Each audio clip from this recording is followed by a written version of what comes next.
Bom, gente, a gente vai começar nossa aula. A gente vai começar agora a falar das plantas. A gente vai começar a estudar botânica, que é o ramo da biologia que fica responsável por estudar as plantas.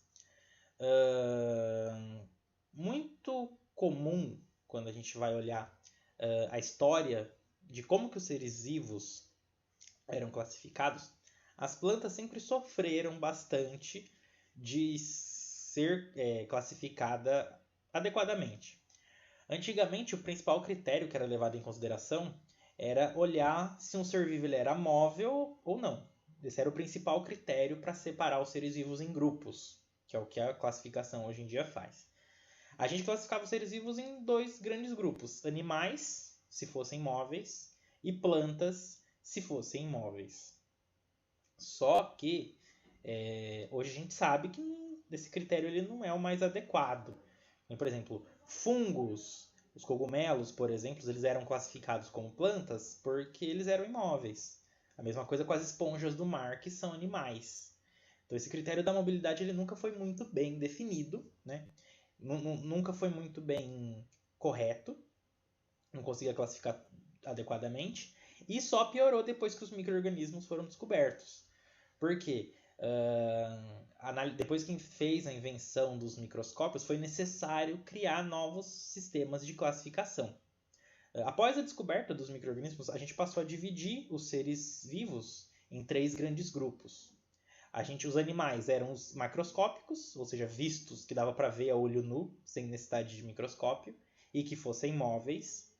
Os protistas eram os microscópicos móveis, e as plantas elas eram os imóveis, independente de ser microscópico ou macroscópico. Isso começa a piorar quando a gente descobre um tipo de alga, né, verde, muito semelhante com as algas que eram conhecidas, que eram classificadas como plantas, mas que eram móveis. Então, a gente vê que essa classificação ela não funcionava adequadamente, e foi daí, depois com os avanços da biologia, entender a estrutura da célula, olhar, fazer análise genética de DNA, que a gente divide os grupos como a gente conhece hoje. Então, a gente ainda hoje fala de reinos, né? Então, as bactérias, os protistas, os fungos, os animais e as plantas. Então, hoje é mais classificado dessa forma. E hoje, com os avanços, a gente sabe características que são exclusivas das plantas, de modo a ter um grupo mais correto, que não leva em consideração só uma característica que seria a mobilidade ser visto a olho nu. Hoje, as principais características das plantas terrestres, são essas que vivem em terra firme, no solo, elas são eucariotas, então elas têm uma membrana envolvendo o núcleo das células delas, a gente chama essa membrana de carioteca. Então elas são eucariotas por possuírem essa membrana.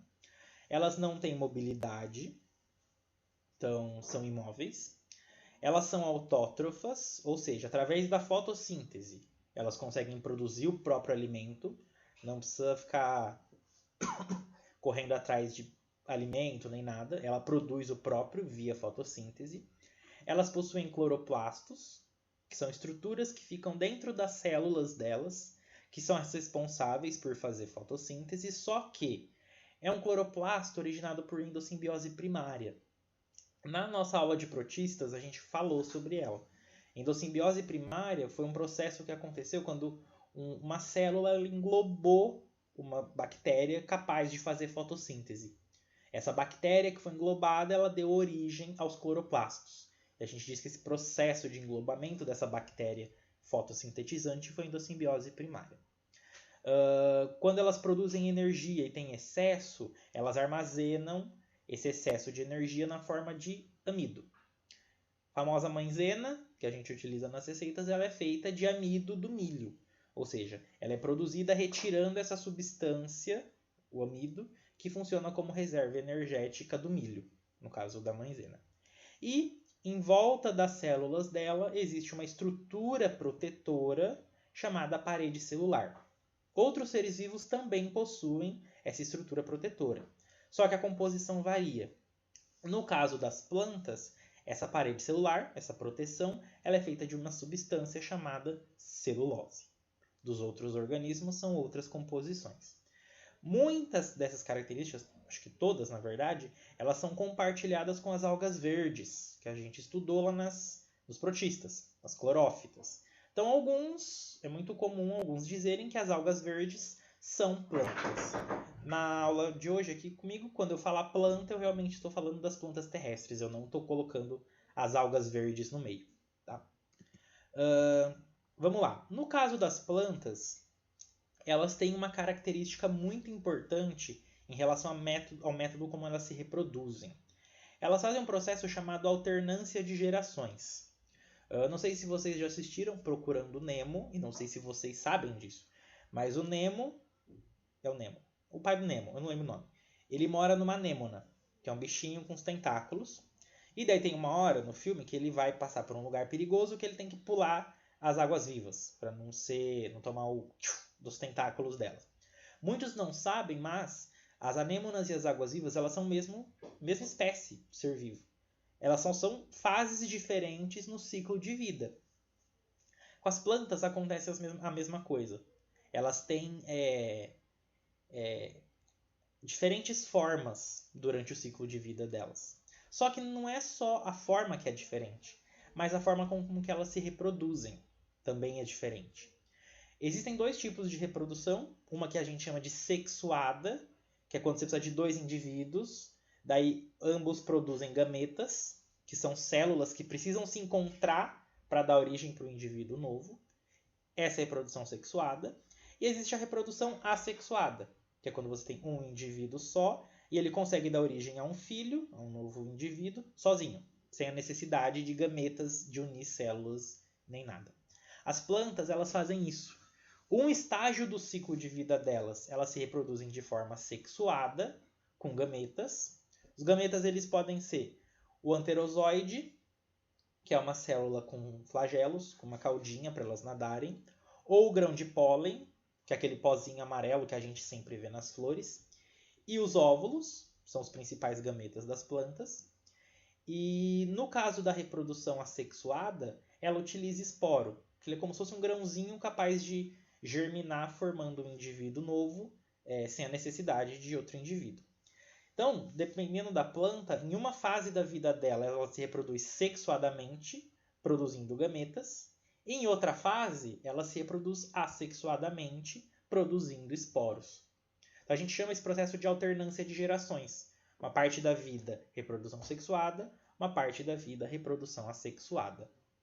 A gente costuma dizer que o momento em que a planta está se reproduzindo assexuadamente por esporos, a gente chama essa fase de esporófito. Na fase em que a planta está se reproduzindo utilizando gametas, anterozoide, pólen, oosfera, a gente fala que ela está na fase de gametófito. Então, esporófito está produzindo esporos, reprodução assexuada.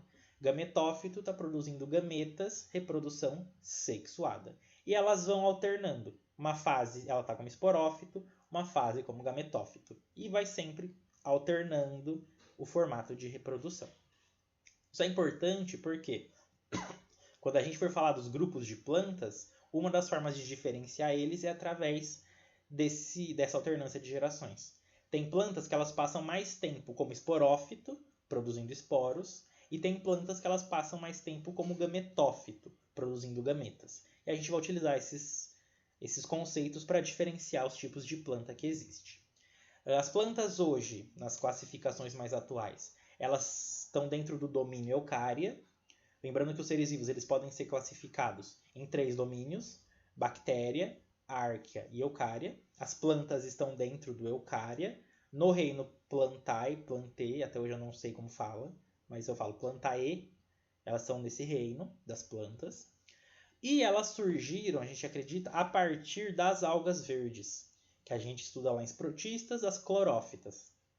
A gente acredita que após um evento de especiação, em que a gente teve um grupo de algas verdes que se separaram e começaram a sofrer modificações, elas deram origem aos grupos de plantas que a gente conhece hoje. Conforme foi avançando da evolução, isso foi se repetindo. Características novas foram surgindo, como por exemplo, sementes, flores e frutos, elas foram surgindo e esses grupos foram se separando, dando origem às plantas terrestres e aos grupos que a gente conhece hoje. Os grupos de plantas que surgiram a partir das algas verdes. Só voltando uma coisa que eu esqueci de comentar, as algas elas estão em ambiente aquático. As plantas que a gente estuda estão em ambiente terrestre. Então essas modificações que foram surgindo ao longo do tempo, elas foram surgindo justamente para que as plantas conseguissem sobreviver em ambiente terrestre. Não tem mais água, então foram surgindo modificações para que a dependência da água fosse diminuindo ao longo do tempo. Então, surgiram 4 grupos de plantas, cada uma delas foram surgindo novidades evolutivas, então novas características foram surgindo, de novo, com o intuito de sobreviver no ambiente terrestre. Então as primeiras plantas que surgiram são as que mais se parecem com as algas. São as briófitas. Então assim, elas não possuem nenhuma estrutura para conduzir a água internamente na planta. Elas não possuem nada. Depois surgem as pteridófitas. As briófitas, um exemplo delas são os musgos. É um exemplo mais comum. Depois surgem as pteridófitas, que são exemplificadas pelas samambaias, que daí surge no interior da planta estruturas para que a água consiga passar pelo interior da planta, por isso que elas são maiores. Depois das pteridófitas surgem as gimnospermas, que elas são as primeiras a possuir semente. As outras não possuíam, as gimnospermas, que é exemplificada pelo pinheiro, são as primeiras a terem sementes. E por último surgem as angiospermas, que foram as primeiras plantas, além de ter semente, ter flor e fruto, auxiliando na reprodução dessas plantas. O que a gente vai ver agora é um pouquinho sobre cada um desses grupos. Então, primeiro são as briófitas, que são exemplificadas pelos musgos. Então, elas sempre são plantas pequenas, elas não são grandes, e que elas foram a transição, as plantas de transição, do ambiente aquático, da onde as algas que originaram as plantas estavam, para o ambiente terrestre. Elas que fizeram essa transição. Então, elas possuem gametas masculinos, que a gente chama de anterozoide, que eles são flagelados. É parecido com o nosso espermatozoide. Ou seja, ele precisa estar em meio líquido para nadar até o gameta feminino, que no caso é a oosfera nas briófitas. Então, para ela nadar, ela precisa estar em ambiente aquático. Então, assim, as briófitas elas ainda dependem de água, só para se reproduzir. Então, elas ainda são dependentes de água porque o gameta precisa nadar, o gameta masculino, perdão, o anterozoide, precisa nadar até o gameta feminino. Elas não possuem vasos condutores. Por exemplo, se você pega uma planta normal que tem folha, você vai ver que no meio dela parece que tem como se fossem uns vasos sanguíneos nossos, umas veias, que é por onde a água circula. Então essas plantas, as briófitas, elas não possuem esse sistema de condução de água. Então elas não conseguem ser grandes. Se você pensar no musgo, ele é muito pequenininho, porque como não tem um sistema de condução de água, ele não pode crescer muito, porque senão a água não chega nas partes mais altas. E a água é essencial. Então, por não possuir esses vasos condutores, elas são pequenininhas, as briófitas. Uma outra característica importante é que a fase de gametófito ela é mais duradoura que a fase de esporófito. Ou seja, gametófito é a fase que produz gametas, esporófito é a fase que produz esporos. Nas briófitas, elas passam a maior parte da vida produzindo gametas e não esporos. Por isso que a gente fala que a fase de gametófito ela é mais duradoura. E elas são dependentes. Uma depende da outra. Não são indivíduos separados. Elas só conseguem viver em conjunto. Não conseguem ser independentes. As briófitas elas são divididas em 3 grandes grupos. Os musgos, que são mais conhecidos. As hepáticas, que também são plantas pequenininhas. E os antóceros, são os 3 grupos principais. Ecologicamente, elas são muito importantes porque briófita geralmente ela fica no solo. Então, elas protegem o solo contra erosão, contra o desgaste dele.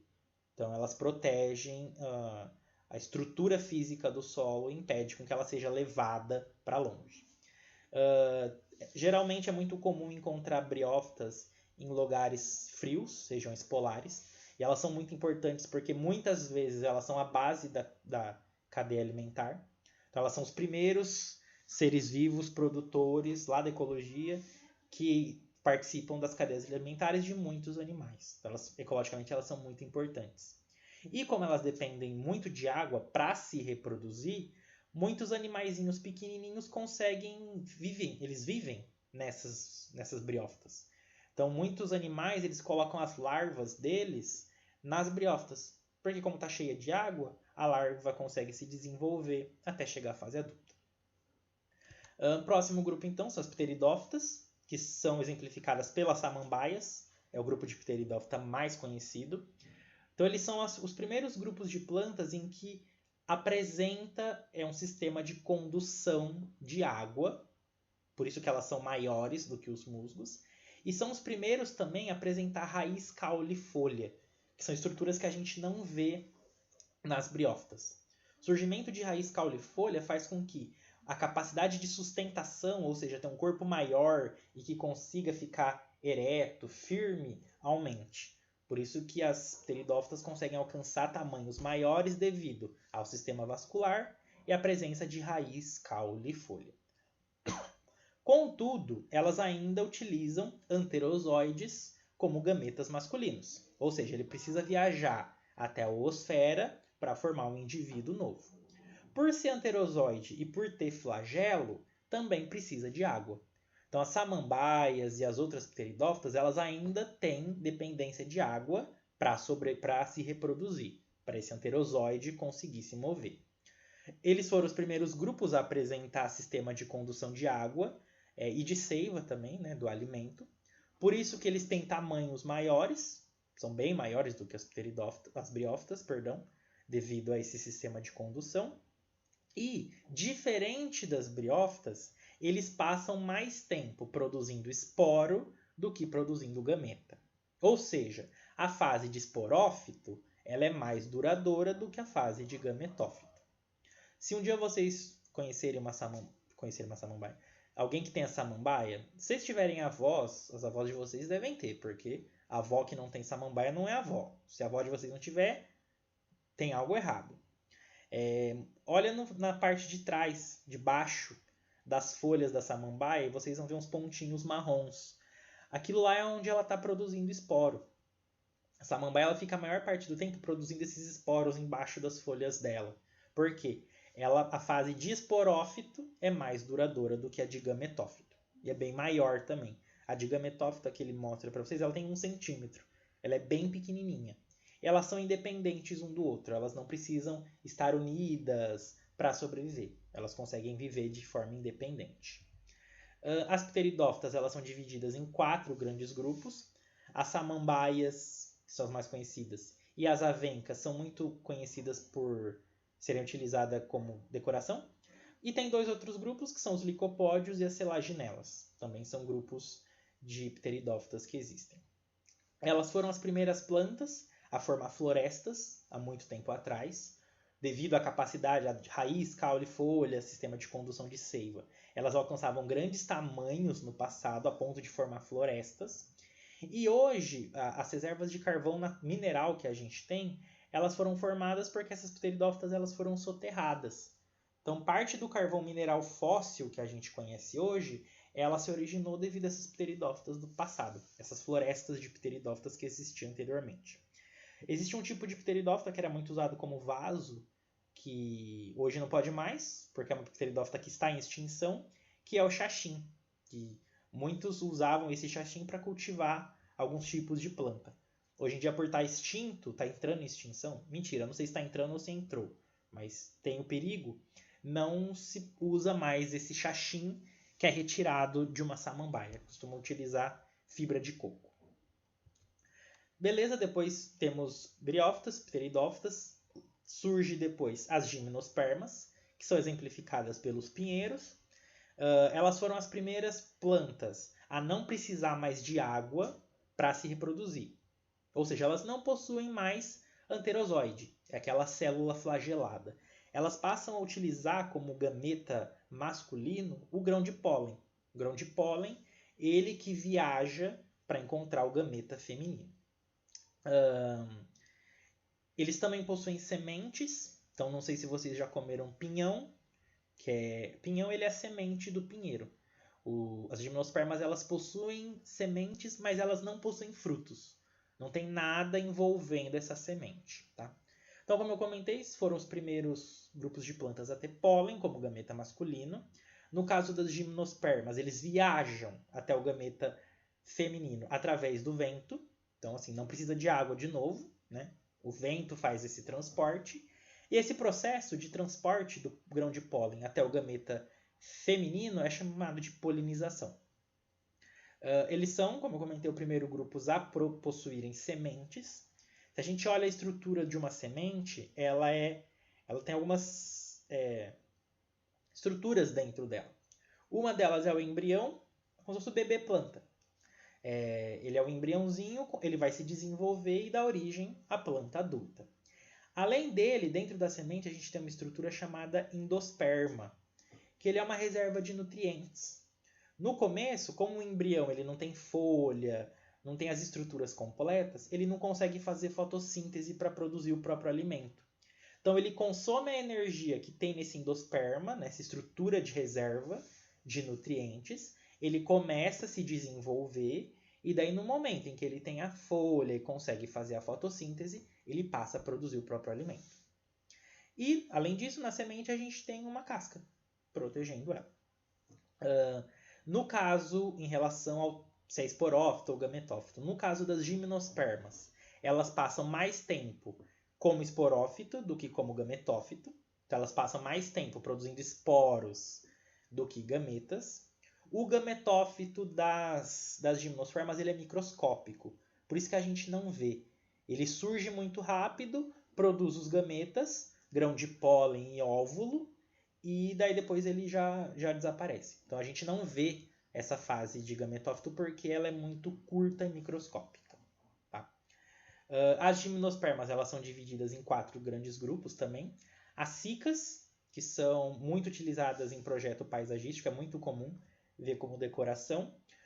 Os ginkgos, ginkgo biloba é um extrato vegetal muito comum, vindo da China, que dizem que tem propriedades boas para sexual, ereção, enfim, né? Você já sabe o que eu tô falando. Ela tem essas propriedades. Os pinheiros, que são os mais conhecidos, e as sequoias, que são as árvores de maior porte que a gente tem atualmente. São todos exemplos de gimnospermas que a gente tem hoje. Então elas surgiram, a época de surgimento delas foi numa época muito fria, por isso que elas possuem adaptações para viver em locais frios muito bem. A maior parte delas são encontradas em locais frios. A gente tem uma exceção, tem uma gimnosperma aqui conhecida como polvo do deserto, que ela é bem adaptada a viver em local muito quente. Ela tem esse nome porque as folhas são bem grandes e elas saem do solo. O caule é subterrâneo, ele fica enterrado na areia e as folhas ficam para fora, parecendo os braços de um polvo. Como eu comentei antes, o pinhão que a gente come na alimentação, é muito comum, ele é semente de pinheiro. E a pinha, ela é a estrutura que produz os óvulos. Então, quando tem o óvulo dentro da pinha, quando o grão de pólen chega e eles fazem um processo de união, né, de fecundação, o pinhão ele é formado dentro dessa pinha. E daí ele é liberado. Então, pinhão é semente, pinha é a estrutura que produz os óvulos. Por último, as angiospermas, que são as plantas mais disseminadas que a gente tem hoje. A maior parte das espécies conhecidas são angiospermas. Isso acontece porque elas têm uma capacidade de reprodução altíssima. A reprodução dela é muito bem feita em relação às outras. E por isso que ela conseguiu conquistar tantos ambientes diferentes. Então elas são as únicas que elas ainda têm semente, semelhante às gimnospermas, mas elas possuem flor e fruto, que são estruturas de reprodução acessórias, que auxiliam na proteção das sementes. Elas também vão produzir pólen, só que diferente das gimnospermas, em que a polinização, o transporte de pólen é feito via vento, nas angiospermas a maior parte dela utiliza animais. Então, insetos, aves, morcegos, muitas vezes eles chegam na planta, e levam o pólen de uma para outra. As plantas utilizam as flores para isso. As flores elas têm estruturas que vão atrair os animais. Então, flores coloridas atraem insetos. Eles podem produzir um líquido adocicado chamado néctar, que ele é nutritivo. Então, muitos animais vêm para beber esse líquido e acaba entrando em contato com pólen, que fica grudadinho neles, igual tem nessa bundinha de abelha. Ela fica com pólen grudado no corpo do animal. Quando ela vai para outra planta, porque a flor fez a atração, ela deixa o pólen, ele entra em contato com o gameta feminino e acontece a formação da semente. Então, elas utilizam muitos animais. Então, como eu comentei, elas têm sementes e elas são protegidas pela flor e pelo fruto. Quando acontece a polinização, ou seja, um animal, ou pode ser vento também, a maior parte é animal, mas pode acontecer com vento também. Quando acontece a polinização, transporte do pólen, e ele entra em contato com o óvulo para formar a semente, a própria flor se transforma no fruto. O fruto ele nada mais é do que o ovário, eu vou mostrar depois a estrutura da flor para vocês, mas ela nada mais é do que o ovário que tem na flor que cresce e se transforma no fruto. E por isso que a semente fica lá dentro.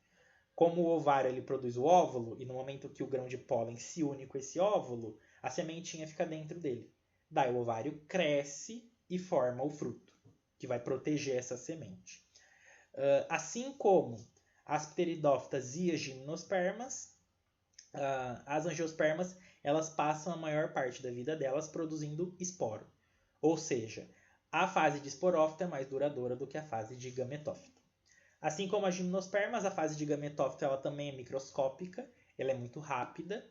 Então, tem um esporo, ele germina, ele forma o gametófito, que produz o grão de pólen e o óvulo, e logo eles já se unem. E já libera, né, o óvulo e o grão de pólen. Então, a fase de gametófito ela é bem curtinha e não dá para a gente ver por ela ser microscópica. Comentei com vocês que a flor é um grande avanço que a gente tem nas angiospermas em relação às outras. Aqui tem um esquema de uma flor completa. Ela tem várias estruturas e cada uma delas tem uma função. Então, o pedúnculo, que é o cabinho que liga a flor ao caule, tem essa função. Manter a flor ligada na planta. A gente tem aqui, logo acima do pedúnculo, o receptáculo, que vai ligar o pedúnculo à flor mesmo. E acima dela a gente tem as sépalas, que são como se fossem umas folhinhas verdes que a flor possui, que a função dela é proteger as pétalas. Sabe quando você tem uma flor que ela está fechadinha no botão? São as pétalas que estão mantendo a flor fechada. Ela está protegendo as pétalas até no momento em que a flor seja pronta. Então, na hora que a flor está pronta, a sépala abre, que é essa florzinha verde, e as pétalas aparecem. As pétalas ela têm principal função de atrair os animais polinizadores. Então elas são geralmente, não é sempre, mas elas são coloridas, bem vistosas, produzem cheiro, produzem substâncias nutritivas como néctar para atrair esses animais polinizadores. Depois a gente começa a ter estruturas que elas são mais reprodutivas na questão de produzir mesmo os gametas. Então aqui na flor, na parte interior, ela, mais embaixo, a gente tem o ovário, que vai produzir os óvulos, que são os gametas femininos. Depois a gente vai ter essa estrutura comprida chamada estilete e essa maior e arredondada chamada estigma. A função delas é receber o pólen vindo de uma outra flor. Então vai acontecer a polinização, vai chegar um animal, vai vir na pétala para pegar o néctar, por exemplo. O estigma ele vai receber o pólen vindo de uma outra flor. E é ele que vai conseguir conectar o grão de pólen até o óvulo que está lá embaixo. Permitir a união das células do óvulo com as células que tem no grão de pólen. Ele vai chegar no estigma, passar pelo estilete e chegar no ovário. Essas duas aqui, a antera é a região que produz o grão de pólen. Então, quando vocês pegarem uma flor para ver, vocês vão ver que tem umas estruturas geralmente amarelinhas, que se você mexer sai um pozinho amarelo. São as anteras, são as regiões que estão produzindo esse grão de pólen, e eles ficam ligados à flor por esse cabinho chamado filete. Basicamente é isso. Então, a flor ela vai ser uma estrutura onde ela vai produzir os gametas masculinos e femininos e vai ter estruturas para atrair os polinizadores para essa flor. Então, a fecundação ela vai acontecer quando as células do óvulo se unem com as células do grão de pólen, que daí ele vai dar origem à semente, e quando a semente se forma, o ovário, que está aqui em amarelinho, ele se desenvolve no fruto, que fica lá armazenando as sementes dentro. Em relação à classificação das angiospermas, a gente divide ela em dois grupos principais, as monocotiledôneas e as eudicotiledôneas. Em que se baseia essa divisão? Quando vai germinar uma semente, ela vai dar origem a uma planta nova, elas podem, essa plantinha novinha que está saindo, ela pode começar com 2 folhas, igual essa que tem aqui. Daí a gente diz que plantas que elas têm 2 folhas no início da germinação, a gente chama elas de eudicotiledôneas. Por quê? Essa folhinha aqui, essas primeiras folhas que saem, a gente chama elas de cotilédones. Então, nas eudicotiledôneas, elas têm 2. Eudicotiledôneas, possuem 2 cotilédones. Já as monocotiledôneas, elas possuem um cotilédone só. Ou seja, quando ela vai germinar, só tem uma folhinha. Então, a gente chama elas de monocotiledôneas, porque tem um cotilédone só. A gente divide as plantas, angiospermas, no caso, nesses 2 grandes grupos. Elas ainda possuem algumas outras características típicas que não estão envolvidas com os cotilédones. Por exemplo, as monocotiledôneas, elas possuem nervuras paralelas. Ou seja, os vasos condutores de água e seiva que elas possuem, elas ficam assim, um embaixo do outro. No caso das eudicotiledôneas, esses vasos condutores, essas nervuras, elas se ramificam. E elas formam um caminho assim. Isso permite diferenciar monocotiledônea de dicotiledônea. O formato da raiz também. As raízes da monocotiledôneas, elas são em formato de cabeleira, elas parecem um cabelo. Então ela faz assim, tipo, elas se abrem, formando como se fossem uns cabelinhos. No caso das raízes das eudicotiledôneas, elas têm uma porção central, tipo assim, e vai saindo raizinha lateral. Sai uma pra cá, uma pra cá, uma pra cá, uma pra cá, uma pra cá, uma pra cá. E ela tem sempre um eixo central. Diferente das monocotiledôneas, que ela é uma cabeleira só. Não tem uma no meio principal e as laterais saindo.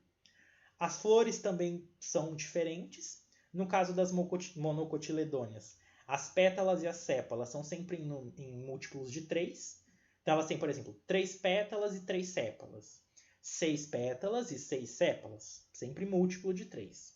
Já nas eudicotiledôneas é sempre múltiplo de 4 ou 5. Então elas vão ter, por exemplo, 4 pétalas, 4 sépalas. 8 pétalas, 8 sépalas. Se for múltiplo de 4. Se for múltiplo de 5, 5 pétalas, 5 sépalas.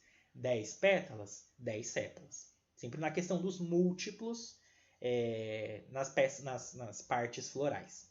Então, são características que permitem diferenciar esses 2 grandes grupos de plantas. E é isso. Espero que não tenham ficado dúvidas. Se tiveram, vocês me escrevam, me avisem. E é isso, gente. Valeu, viu?